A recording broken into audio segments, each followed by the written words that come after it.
In this brief video, we're going to discuss grouped and ungrouped triggers. Now, we teach storyline quite a bit, and this is one of those topics that's very simple, but it can be very confusing for people if they don't quite understand what they're doing with it. So, for example, my triggers are currently ungrouped, and you'll see that they're listed in the same type of pattern where when we teach people how to use triggers, we're thinking, well, what do you want to do? And when do you want to do it? That's really what a trigger does. It tells what do you want to do and when you want to do it. And that's the pattern you're seeing here. The jump to the next slide is what I want to do. And when do I want to do it? Well, when the user clicks or swipes next. And that's very easy to keep up with. If I were to select the group option up here at the top,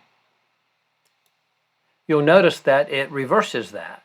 It's now saying when you click or swipe next, this is what's going to happen. So it puts the action that the user takes first and then the response of that action here. So for some, it doesn't really make a lot of difference.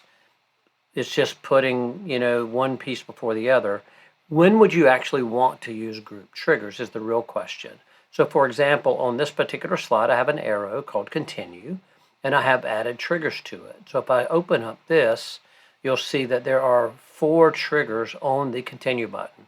Whenever you have multiple triggers on one object, you might want to consider grouping them. For example, instead of there being 4 separate action statements here, if I were to group them, it'll say, okay, if you select this item, if you click the arrow continue, here are the 4 things that are going to happen. And in this case, these have conditions, so it's the 4 things that could happen. And so this is a nice way to categorize your triggers. If you're thinking, hey, I've got some pretty complex things going on the slide, I might want to consider grouping my triggers. You can always ungroup them and now see your triggers listed as you're normally used to seeing triggers listed. But grouping them instead of it being confusing might be a neat way for you to say, okay, one action's taken, here are the 4 things that are going to happen.